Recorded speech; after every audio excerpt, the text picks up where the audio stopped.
নমস্কার, আমি দীপান্বিতা ম্যাডাম।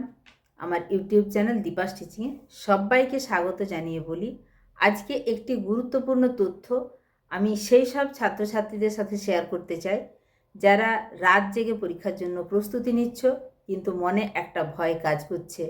আমি যদি হুবহু প্রশ্নের উত্তরটা পরীক্ষার খাতায় নামাতে না পারি, তাহলে কি আমি পুরো নম্বর পাবো না?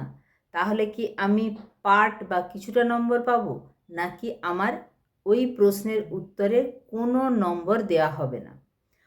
ঠিকই, আজকে যেটা আলোচ্য বিষয় সেটা হচ্ছে পার্ট মার্কিং নিয়ে। আজকে তোমাদের বহু প্রশ্ন আছে। তোমরা অনেকেই আমার ইউটিউব ভিডিওতে এসে কমেন্ট করেছো, ম্যাডাম অঙ্কে তো পার্ট মার্কিং থাকে, ফিজিক্সে কি থাকে, অ্যাকাউন্টেন্সিতে কি থাকে, স্ট্যাটিস্টিক্সে কি থাকে?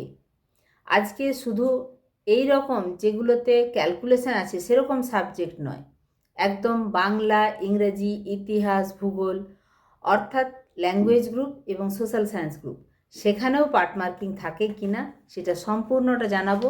তাই পুরো ভিডিওটা একদম স্কিপ না করে প্রথম থেকে শেষ পর্যন্ত দেখতে থাকো। আমার দীর্ঘ খাতা দেখার অভিজ্ঞতার ভিত্তিতে বলছি, হ্যাঁ, প্রত্যেকটা সাবজেক্টেই পার্ট মার্কিং পাওয়া যায়। বর্তমানে ওয়েস্ট বেঙ্গল বোর্ড বা কাউন্সিলে যে খাতা দেখার নিয়ম, সেখানে স্টেপ মার্কিং বা পার্ট মার্কিংয়ের উপর বিশেষ গুরুত্ব দেওয়া হয়েছে এবং আমাদেরকে খাতা দেখার সময় স্টেপ মার্কিং, লজিক মার্কিং, এমনকি কনসেপ্ট মার্কিং, এই ব্যাপারগুলো খেয়াল রেখে তোমাদেরকে নম্বর দিতে হয়। তাই আমাদের উদ্দেশ্য একদমই এটা নয় যে তোমরা কোথায় কোথায় ভুল করেছো সেটা খোঁজা, বরং তুমি কি জানো, কতটা জানো, সেটা দেখে নম্বর দেওয়াটাই আমাদের খাতা দেখার সময় একমাত্র উদ্দেশ্য থাকে। এবারে আমি ফিজিক্যাল সায়েন্স মাধ্যমিকের ক্ষেত্রে বা ফিজিক্স বা কেমিস্ট্রি এইগুলোর ক্ষেত্রে বলি, ধরো একটা গাণিতিক সমস্যা এসেছে, যে নিউমেরিক্যাল পার্টটা তার সূত্রটা তুমি ঠিকঠাক লিখেছো কিন্তু ক্যালকুলেশনটা ভুল করেছো, এক্ষেত্রে শুধু সূত্রটার জন্যই তুমি নম্বর পাবে। সেটার জন্য পরীক্ষক যেটা মনে করবেন এবং কাউন্সিলের নির্দেশ থাকে যে সূত্রটা লিখলে কত নম্বর, ক্যালকুলেশনটা করলে কত নম্বর, সেই হিসাবে তুমি কিন্তু পার্ট মার্কিং পাবে। তাই যতটুকু জানো প্রশ্ন না ছেড়ে উত্তরটা তুমি চেষ্টা করবে করে আসা। ধরো এরপরে থিওরিটিক্যাল প্রশ্নের ক্ষেত্রে দুটো পার্টে প্রশ্ন এসেছে, সেটা বাংলা বলো, ইংরেজি বলো, ইতিহাস বলো, ভূগোল বলো, সেখানে 2+1 এরকম দুটো পার্টে প্রশ্নটা ভাগ করে দেওয়া আছে। তুমি 2 নম্বরের প্রশ্নের যে উত্তর সেটি ঠিক লিখলে, 1 নম্বরের যে প্রশ্নের উত্তর সেটি ভুল লিখলে, সেখানে কিন্তু তোমার পুরোটা কেটে দেওয়া হবে না। সেখানে তুমি যতটুকু, অর্থাৎ 2 নম্বরেরটা ঠিক লিখেছো সেটাই নম্বর পাবে। আবার 2 নম্বরেরটার প্রশ্নটা পুরোপুরি ঠিক না লিখে তুমি হয়তো অর্ধেকটা কনসেপ্টের বেসিসে লিখেছো, ঠিক লিখেছো, বাকি মনে হয়েছে পরীক্ষকের যে না এই পোর্শনটা ঠিক হয়নি, ওই যতটুকু লিখলে অর্থাৎ 2-এর মধ্যে তুমি 1 হলেও পাবে, পুরোপুরি কেটে দেওয়া হয় না।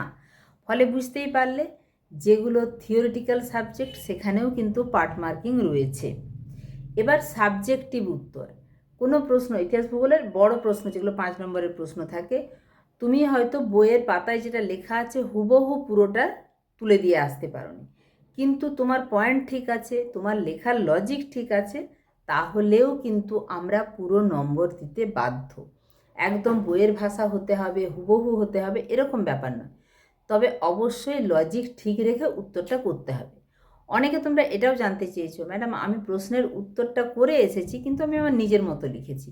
এবার নিজের মতো লেখাটা যদি ওই যে প্রশ্ন তার উত্তর যেটা হবে সেই ঘেঁষা, মানে আমি বলতে চাইছি তার মধ্যে যেন উত্তরটার পজিটিভিটি কিছু খুঁজে পাওয়া যায়, তুমি একদম আলাদা কিছু বিষয়বস্তু এনে বসিয়ে দিলে যে আমি বানিয়ে লিখে এসেছি, খাতা ভরিয়ে দিয়ে এসেছি, এতে কিন্তু নম্বর পাওয়া যায় না।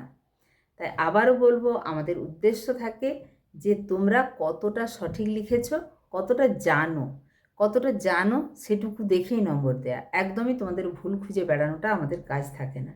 শেষে আমি তোমাদেরকে 3টে টিপস দেবো, সেটা হচ্ছে যখন কোনো প্রশ্ন তুমি মনে হচ্ছে আমি কিছুটা পারবো কিছুটা পারবো না, আমি পুরোটা পারবো না, একদমই ছেড়ে আসবে না, যতটা পারবে ততটাই লিখে আসবে, তাতে কিন্তু তুমি কিছুটা হলেও নম্বর পাবে।